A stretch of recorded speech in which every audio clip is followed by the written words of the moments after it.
أعوذ بالله من الشيطان الرجيم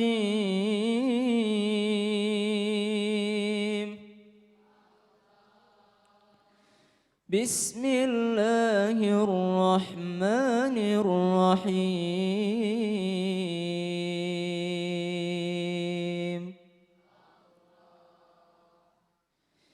إنما يفتري الكذب الذين لا يؤمنون بآيات الله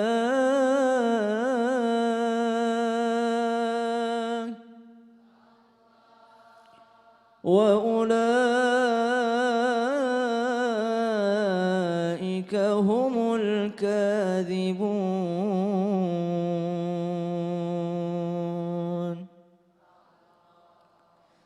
Al-Quran surah An-Nahl ayat 105. Innama yaftaril kadzibal ladzina la yu'minuna biayatillah.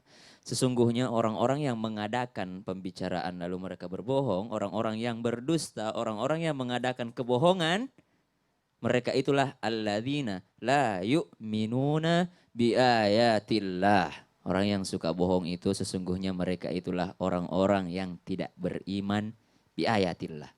Mereka lah yang tidak beriman dengan ayat-ayat Allah. Siapa mereka, Bu? Orang-orang yang tidak beriman kepada ayat-ayat Allah. Allah turunkan Al-Quran, mereka baca Al-Quran, tapi disebut sebagai tidak beriman kepada ayat-ayat itu karena mereka sering mengadakan kebohongan, walaupun hanya bercanda. Wa ulaika humul kadzibun. Bahayanya bohong, Bu. Allah catat dia sebagai pembohong. Wa ulaika humul kadzibun. Mereka itulah orang-orang yang berbohong. Di ayat lain Allah Subhanahu wa taala katakan, ayat yang salah satu ayat yang paling ditakuti oleh seorang ulama bernama Ad-Dahhak, laula yanhahumur rabbaniyuna wal ahbaru bimastuhfidzu min kitabillah wa kanu alaihi syuhada. Dalam Al-Qur'an Allah katakan, mengapa para alim ulama, para orang-orang pintar, para pemerintah tidak melarang umatnya untuk tidak berbohong. Salah satu ayat yang paling ditakuti oleh para penceramah, para pendakwah, karena tugas melarang mereka berbohong adalah tugasnya para ulama. Makanya berkata seorang ulama bernama Ad-Dahhak, ayat ini ketika saya baca ayat ini saya menangis. Mengapa? Banyak ulama, banyak penceramah yang ceramah hanya untuk membuat mereka tertawa tapi dicampur dengan kebohongan. Memberikan contoh tapi dicampur dengan kebohongan. Nauzubillahi min dzalik. Wa ulaika humul kadzibun. Allah catat kita sebagai para pembohong. Yang disebutkan Allah Subhanahu wa taala di dalam Al-Qur'an surah An-Nahl ayat 105. Shadaqallahul azim.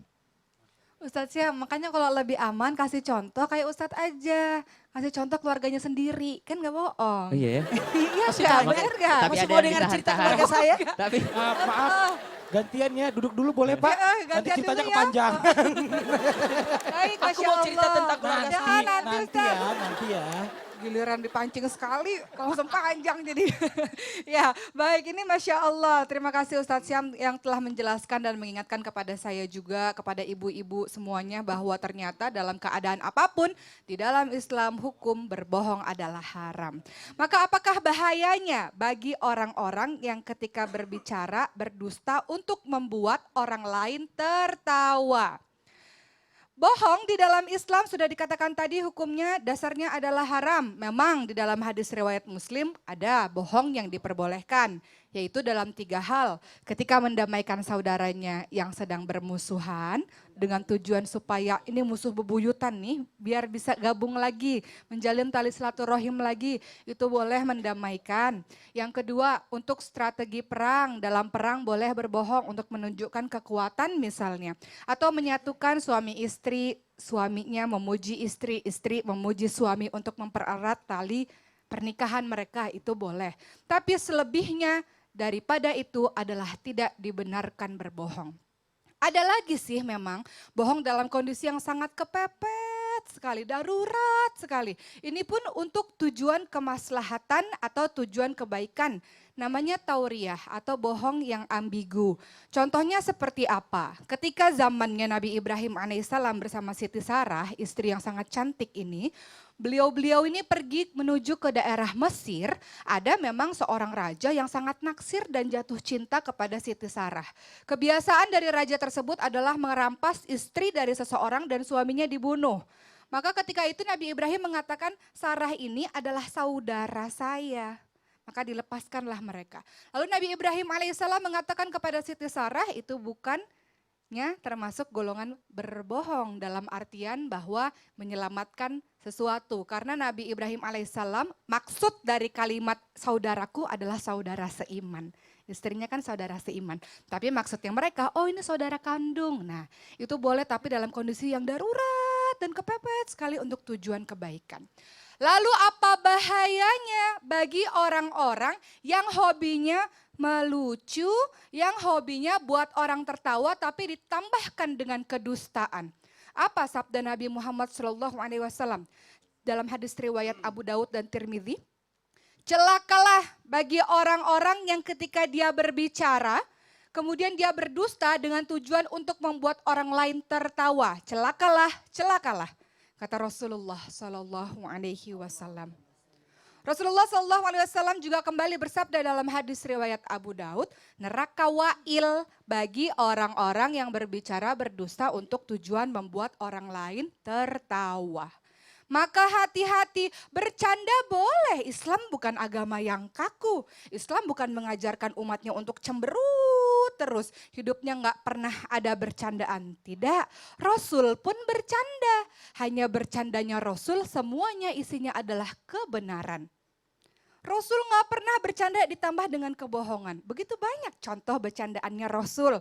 Salah satu diantaranya ketika bersama dengan Ali bin Abi Thalib, keponakannya, sepupunya.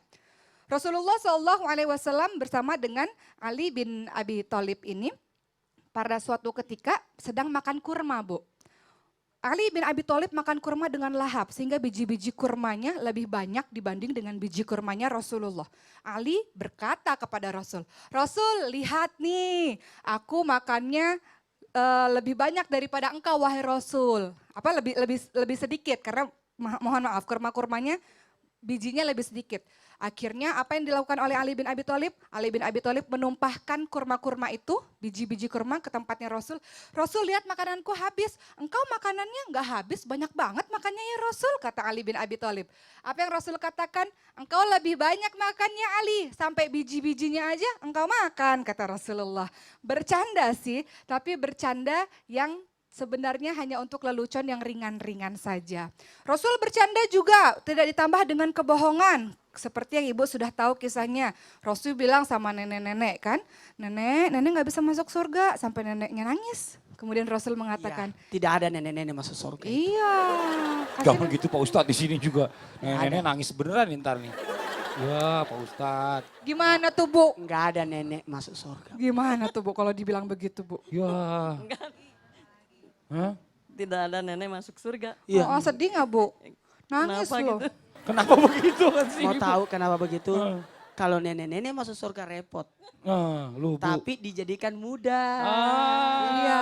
Iya, jadikan Lihat muda tuh. kembali. Iya, tepuk tangan Masih Bu. ingat gak? Ibu ketika umur 17 20 tahun aja 20 lah. tahun lah, 20 tahun. Masih ingat? Masih, masih. Cantik gak? Alhamdulillah. Seger gak?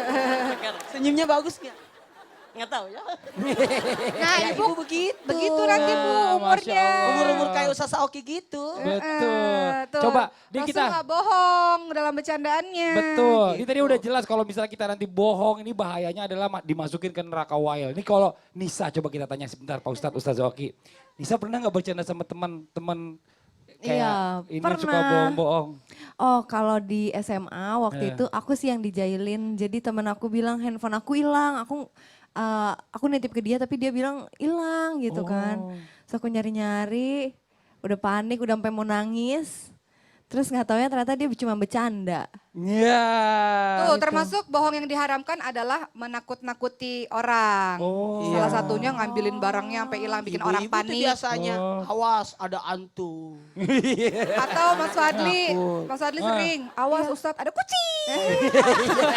Saya nggak nakut-nakutin. Saya tuh suka gini doang. Kucing tuh mainnya gini. Meow, meow. Gitu. Nggak nakut-nakutin. Kalau Nggak Ciko. boleh tuh kayak gitu, tuh Iya. takut-takutin. Kalau Ciko gimana perasaannya? Pernah nggak dibohongin sama apa? Bercanda sama orang terus bohong gitu ke Ciko. Rasanya gimana? Kalau aku sih kesel soalnya dulu suka main basket kan. Heeh. Main basket dibilang, Basket. iya.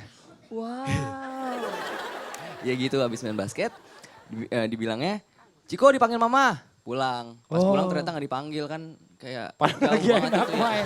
Coba anak basket boleh berdiri sebentar? Iya boleh. Oh iya ini Oh, anak sesama basket. anak basket nih Bukan, ceritanya. ini anak basket. Kalau ini ketahuan bukan. maksudnya. Terima kasih Ciko. Sama-sama. Gue hidup lagi ya Allah. Masya Allah. Maaf ya Pak Ustadz. Enggak. Saya nggak bercanda loh, saya beneran. Dan Saya kan gini, bukan anak basket. Anak-anak lagi asik main terus digituin sama temennya sakit hati. Sakit hati banget. Aku membayangkan aja gitu. Udah disuruh kasihan pulang. banget ya. Udah pulang, siapa yang manggil? Enak aja. Ya Allah, padahal tadi lagi enak banget main basketnya gitu. Bahaya nih, bahaya banget temannya lagi nonton. Harus minta maaf loh gitu loh. Bahaya banget nih. Kita akan lanjutkan lagi nih buat jamaah yang di rumah. Setelah ini kita akan mendengarkan tausiah dari Ustadz Maulana tentang bagaimana caranya kita bisa menahan diri agar tetap bisa menghibur orang. Atau kita bercanda sama orang, tapi nggak ada kebohongan di sana. Mau tahu Bu? Mau tahu? Yang di rumah jangan kemana-mana, tetap di Islam itu indah. Jamaah! Oh jamaah! Alhamdulillah. Kalau mau tahu ini batu bacaan atau tidak, simpan di meja. Terus lompat-lompat. Oh ternyata dia batu. Kenapa? Seandainya dia burung terbang.